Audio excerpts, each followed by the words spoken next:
Welcome बच्चों, पीपीजीएन academy में आपका स्वागत है और हिंदी की क्लास हम शुरू कर रहे हैं। देखिए बच्चों, पीपीजीएन एकेडमी सैनिक नवोदय मिलिट्री के 6th और 9th क्लास के जो एंट्रेंस एग्ज़ाम होते हैं उनके लिए तैयारी करवाती है।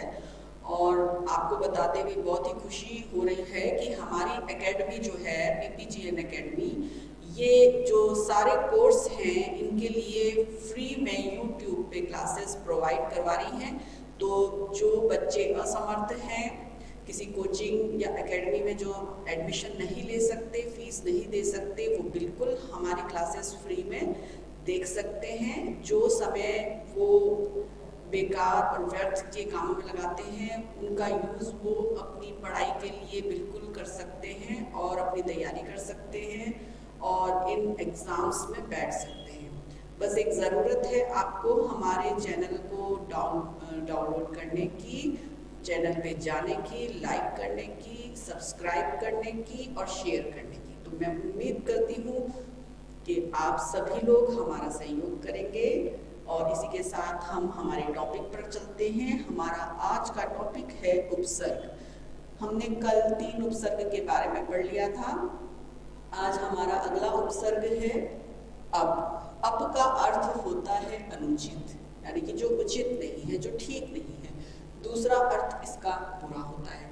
और कुछ नए जो शब्द बने हैं उनके लिए परे या दूर एक ही बात है।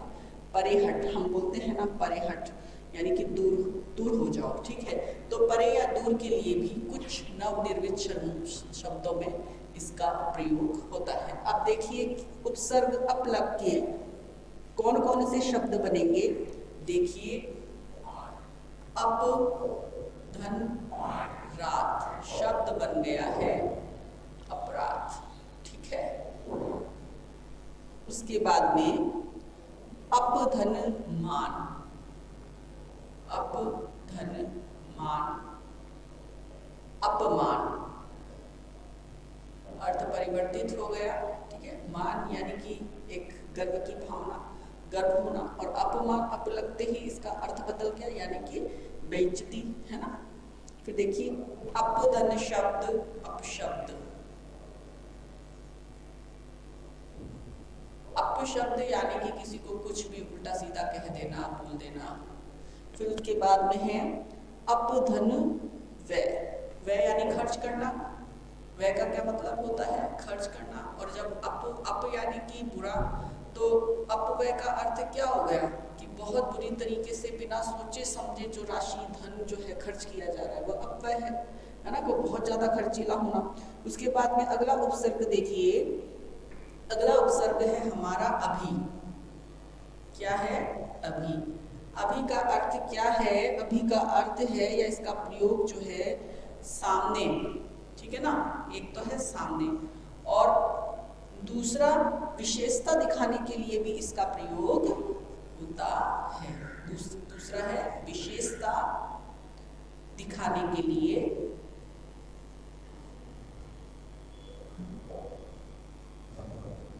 शब्द बनेंगे, देखिए शब्द बनेंगे अभिधन इष्ट अभिष्ट, अभी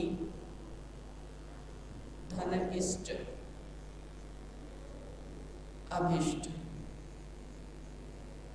दूसरा शब्द बनेगा, दूसरा शब्द है अभिधन नय अभिनय, अभी धन नय अभिनय।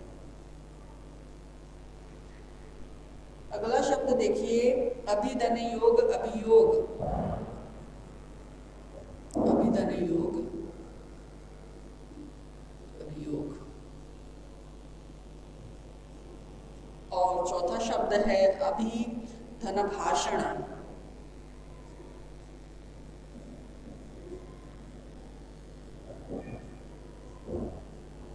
अभिभाषण।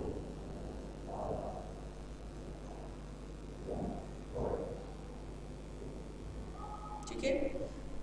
अगला उपसर्ग देखिए आप लोग, अगला उपसर्ग है हमारा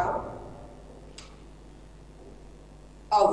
अव का अर्थ है, अव का अर्थ है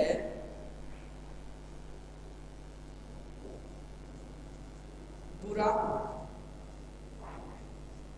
ठीक है, एक अर्थ तो है बुरा और दूसरा अर्थ है हीन। ठीक है, दूसरा अर्थ क्या हो गया? हीन। अब देखिए शब्द है अवधन, अव उपसर्ग में क्या लगा रहे हैं हम? कौन सा शब्द लगा रहे हैं? अवधन सान। अवधन सान बन गया अवसान। ठीक है, अवसान। इसी तरीके से अवधनति, अवनति क्या बन जाएगा? अवनति। किसका विलोम शब्द है ये? उन्नति, अवनति है ना विलोम शब्द। तो अवधनति, अवनति, अवधन गुण, अवधन गुण, अवगुण, और अवगुण के बाद में अवधन शेष, अवशेष, अवधन शेष, अवशेष।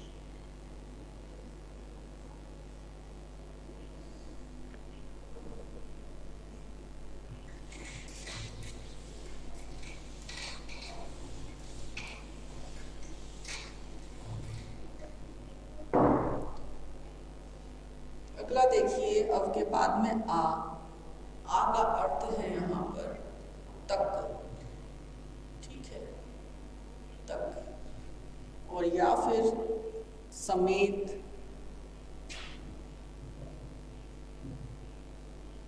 शब्द बनाएंगे हम उपसर्ग लगाकर। आधन वरण, आधन वरण शब्द बन गया आवरण। ठीक है, आ धन जीवन बन गया आ जीवन। एक इसका प्रयत्न भी होता है, आ धन मरण बन गया आवरण। ठीक है, और एक बनेगा आधनकार, आकार, आधनकार आकार।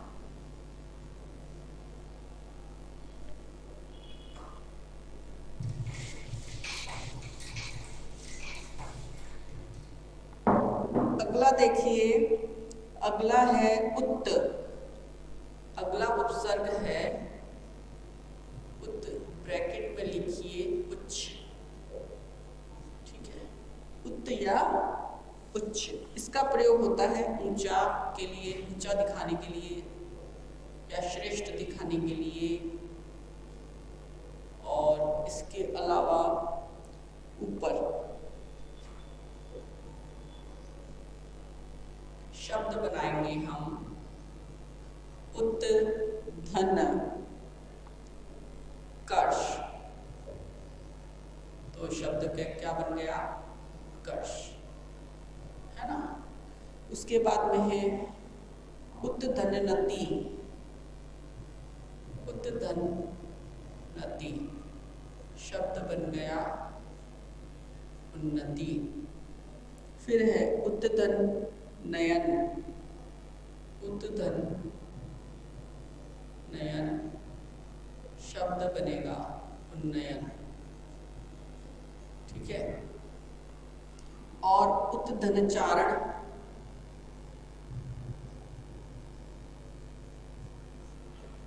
उच्चारण। बच्चों एक बात ध्यान रखिएगा, आप यहाँ पर मुझसे ये सवाल पूछ सकते हैं कि यहाँ पर उद्धनति है तो उन्नति क्यों हो रहा है, यहाँ पे त है तो यहाँ पे न क्यों हो गया, यहाँ पे त है तो यहाँ पे न क्यों हो गया, यहाँ पे त है तो यहाँ पे च क्यों हो गया, है ना। अभी ये सवाल आपके दिमाग में आ रहा होगा, मुझे बिल्कुल पता है।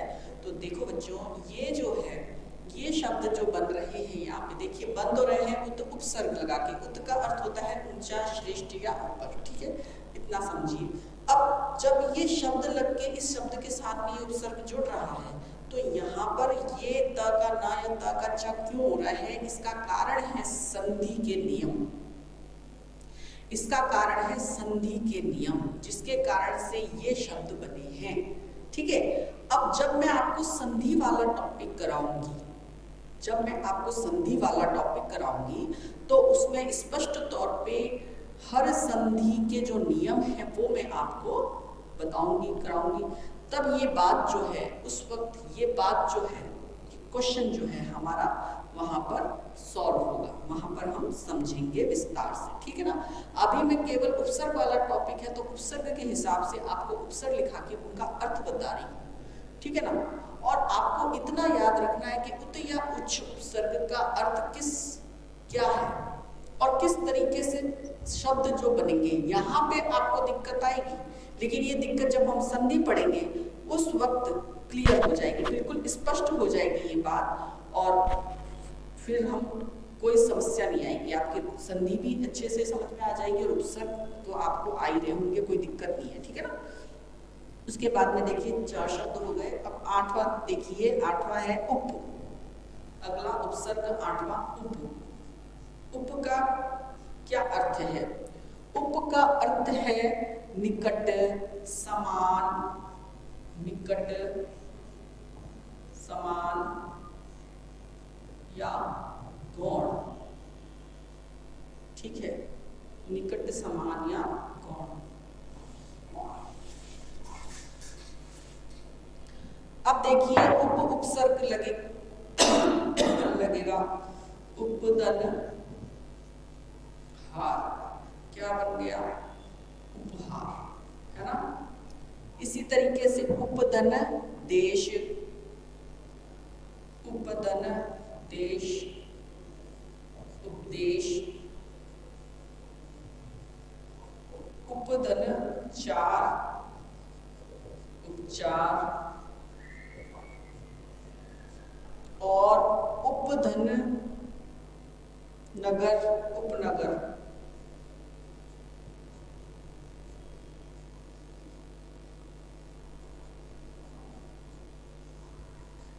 ठीक है, एक बार हम इस जगह का सही उपयोग कर लेते हैं। उप के बाद में अगला उपसर्ग है हमारा दुस। ठीक है, अब आप इन उपसर्गों का प्रयोग करके और कौन से शब्द बना सकते हैं, तो वो आप या तो आपकी जो हिंदी की किताब है या सामाजिक ज्ञान की किताब है उसमें शब्दों से ही किताबें बन रही हैं, देखो। ठीक है, तो बहुत से शब्द मिलेंगे तो उसमें से छांट सकते हैं आप, देखिए उसमें छांटिएगा। ठीक है, ये जितने भी आप आज हम करेंगे उन सबको ढूंढिएगा, और शब्द इनके अगर आपको मिलते हैं तो उनको ढूंढिएगा और लिखिएगा अपनी कॉपी में। ठीक है। दुस, दुस का अर्थ है प्रयोग कठिन या बुरा, प्रयोग कठिन या बुरा। ठीक है, दुस का अर्थ है प्रयोग कठिन या बुरा। हम बनाएंगे दुस्धन साहस, यानी कि दुस का अर्थ क्या है? बुरा, तो शब्द क्या बन गया यहाँ पे? दुस्साहस। ठीक है ना। उसके बाद में अगला देखिए दुस्धन कर,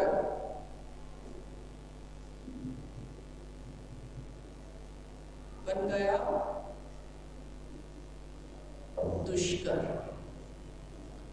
ठीक है, अगला देखिए दुर।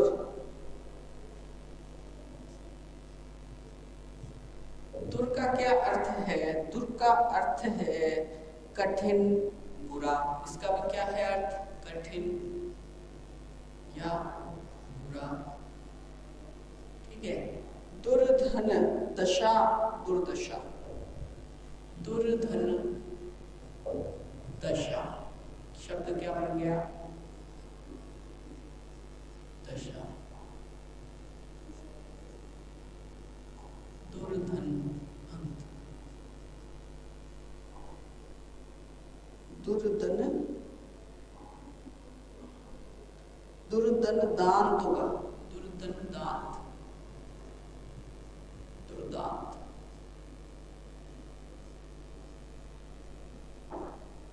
और दुर्दंगति,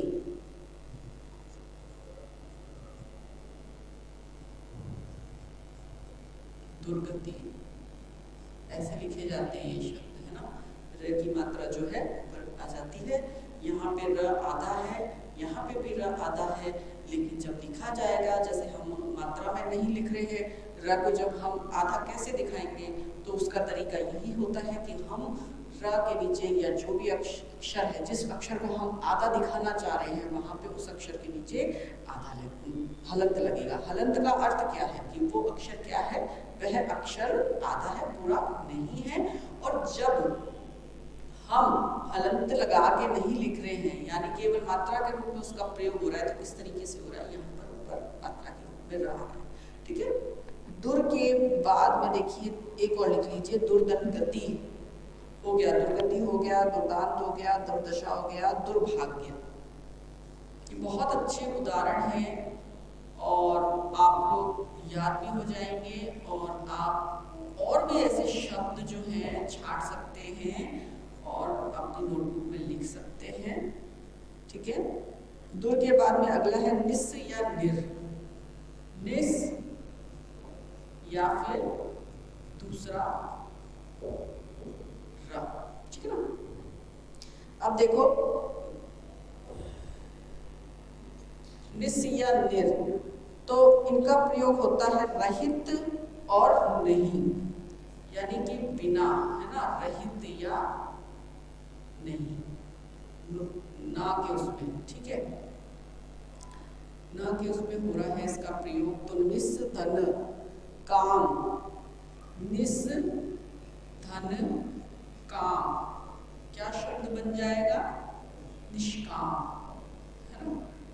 क्या शब्द बन गया, निष्काम। और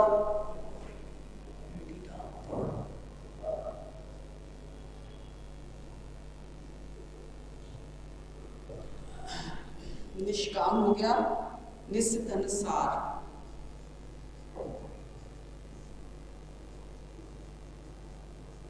निस्सार। ठीक है। उसके बाद में निर्धनमम,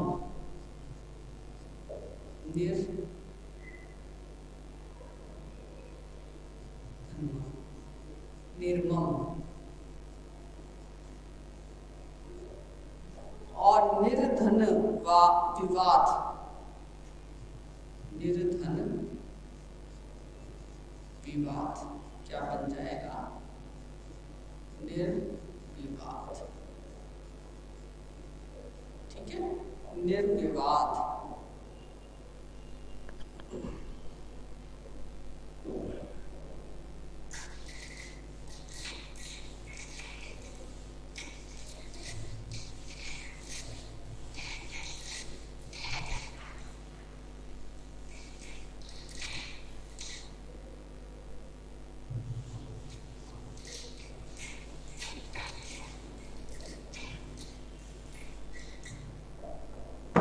और निर उपसर्ग के बाद में आएगा नी।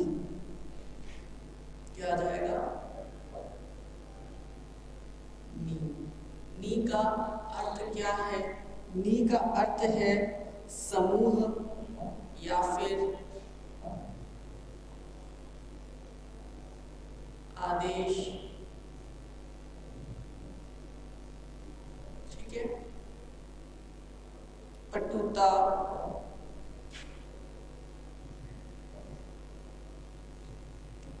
समीपता, समीपता का मतलब जो पास में है ना, निकट, समीप, पास।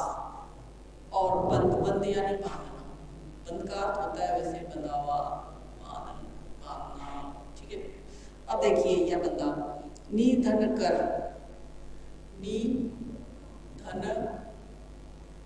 कर क्या बन गया, निकर। इसी तरीके से देखिए निधन देश, निधन देश क्या बन गया, निर्देश। ठीक है। और निधन बंद, देखिए कितना अच्छा उदाहरण है, निधन बंध, निबंध, निबंध। और नी धन काय, नी धन काय, निकाय।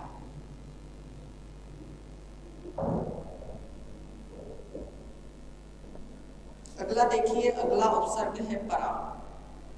अगला उपसर्ग है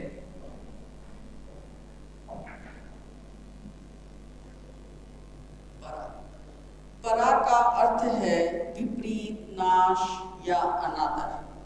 विपरीत, नाश या फिर अनादर। ठीक है। उपसर्ग परा लग के देखो बना, जय में परा लग गया तो परा धन जय बराबर हो गया पराजय। ठीक है। परा धन भव, परा धन भव, पराभव। परा धन क्रम, पराक्रम, पराक्रम। और परा धन भूत, पराभूत, परा धन भूत, पराभूत। अगला उपसर्ग देखिए, अगला उपसर्ग है परी। परी का अर्थ एक तरीके से देखा जाए तो चारों ओर। ठीक है। और इसके अलावा पूर्णतः, पूरी तरीके से, है ना। और इसके अलावा इसका अर्थ लिया जाता है पूर्णतः के बाद में बुराई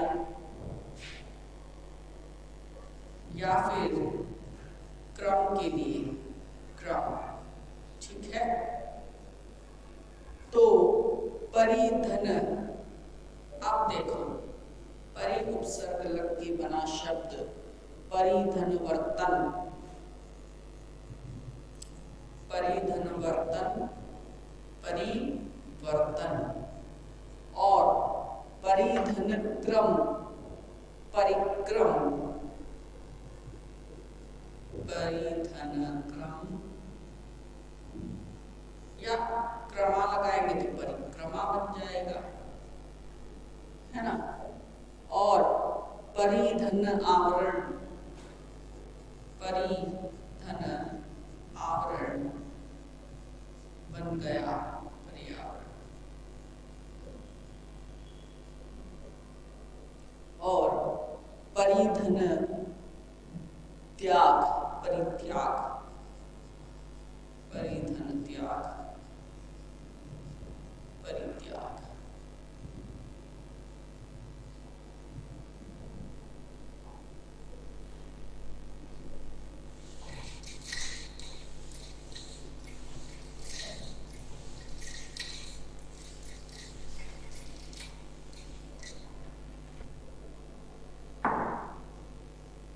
परि के बाद में, परि उपसर्ग के बाद में अगला है प्र।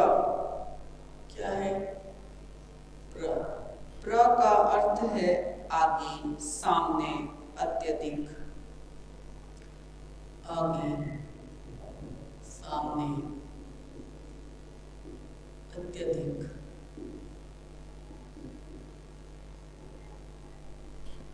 और या फिर उत्तमता, अभिलाषा, उत्तमता,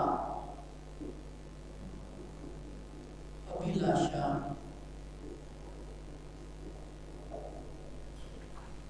अभिलाषा, सम्मान।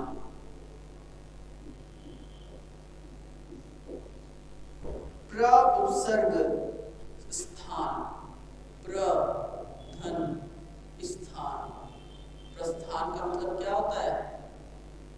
जाना, है ना। तो प्र उपसर्ग स्थान, प्रस्थान, प्रधनवेश, प्रवेश,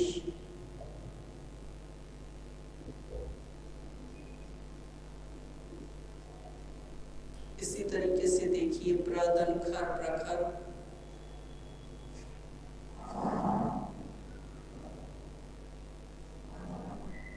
और प्रधनसाद प्रसाद।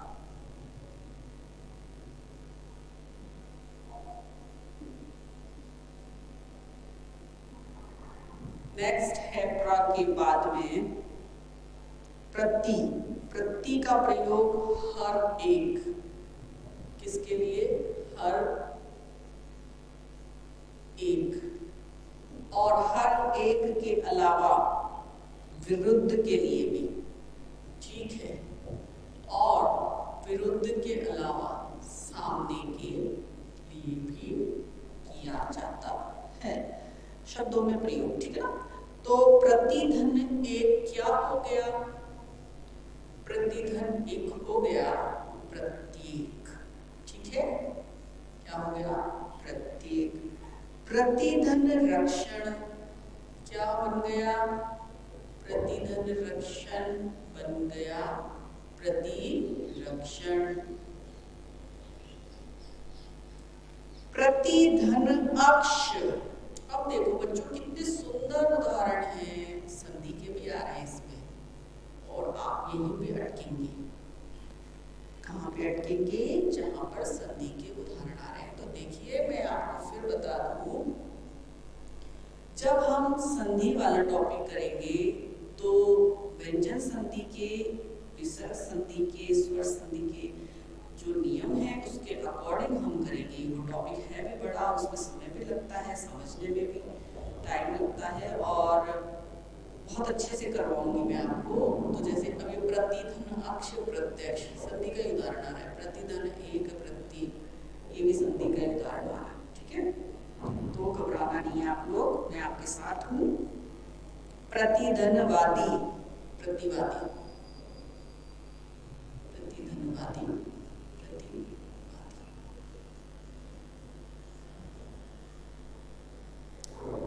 प्रति के बाद में अगला उपसर्ग है वी। वी का अर्थ क्या होता है? वी का अर्थ होता है विशेषता, भिन्नता और अभाव। विशेषता, वी का अर्थ विशेषता, इसके अलावा भिन्नता दिखाने के लिए भी, और भिन्नता के अलावा क्या दिखाने के लिए? भिन्नता के अलावा अभाव को दिखाने के लिए, अभाव को दिखाने के लिए, ठीक है ना, दिखाने के लिए भी इसका प्रयोग होता है। वी उपसर्ग लगाकर शब्द बनेंगे, देखिए, वी धन पक्ष विपक्ष, वी धन पक्ष विपक्ष, वी धन जय विजय,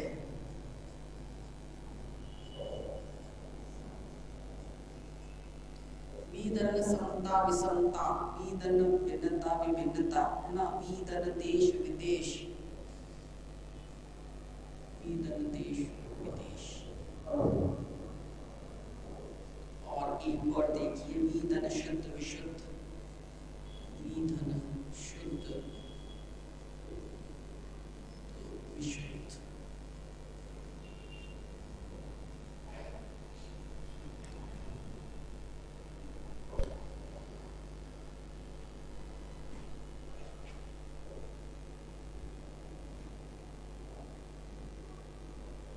अब देखिए अगला,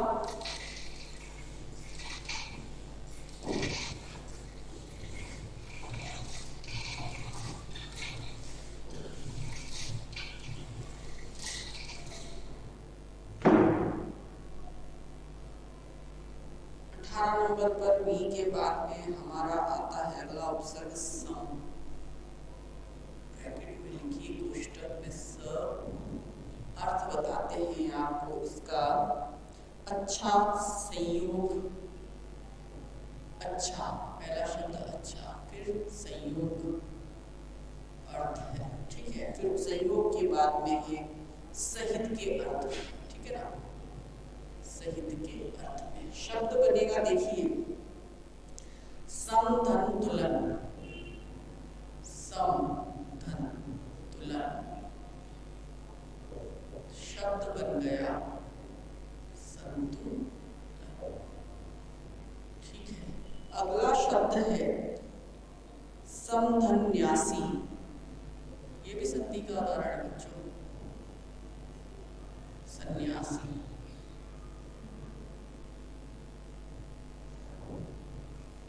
और इसके अलावा समधनपूर्ण, समपूर्ण, समधनपूर्ण, समपूर्ण और समधनता, समता।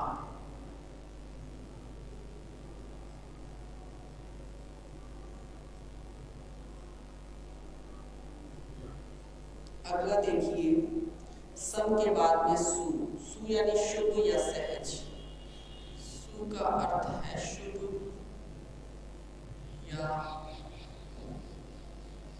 सहज के अर्थ में शब्द बनेगा। देखिए, सु का अर्थ है शुभ या सहज, अर्थ बनेगा इसका सुसमय, यानी कि सुधन समय बन गया, सुसमय, शुभ समय। ठीक है, सुधन कर्म, सुकर्म, शुभ कर्म। और सुधन योग, सुयोग।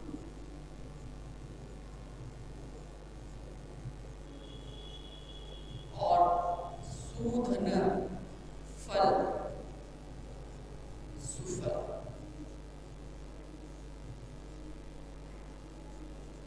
बीसवा देखिए, बीसवा उदाहरण है अ। क्या है? अ। अ का प्रयोग होता है किसके अर्थ में? अभाव की। ठीक है, अभाव के अर्थ में इसका प्रयोग किया जाता है। तो अर्थ क्या हो गया इसका? अभाव। ठीक है, अ का अर्थ है अभाव। तो अब देखिए शब्द, देखिए अधनसुर, असुर, अधनसुर, असुर, अधन शुद्ध, अशुद्ध, और अधन, अधन न्याय, अन्याय। अच्छे उदाहरण है ये, अन्याय। ठीक है, और अधन ज्ञान, अज्ञान, अधन ज्ञान, अज्ञान। तो बच्चों, ये हमारे आज हमने 20 जो उपसर्ग हैं, ये इनका अर्थ हमने देखा और इनसे बनने वाले शब्द भी हमने लिखे। तो आज की हमारी हिंदी की क्लास यहीं पर समाप्त होती है। अगली क्लास में हम आपसे कल दोबारा मिलेंगे। तब तक के लिए आपको मेरी तरफ से गुड डे। Thank you.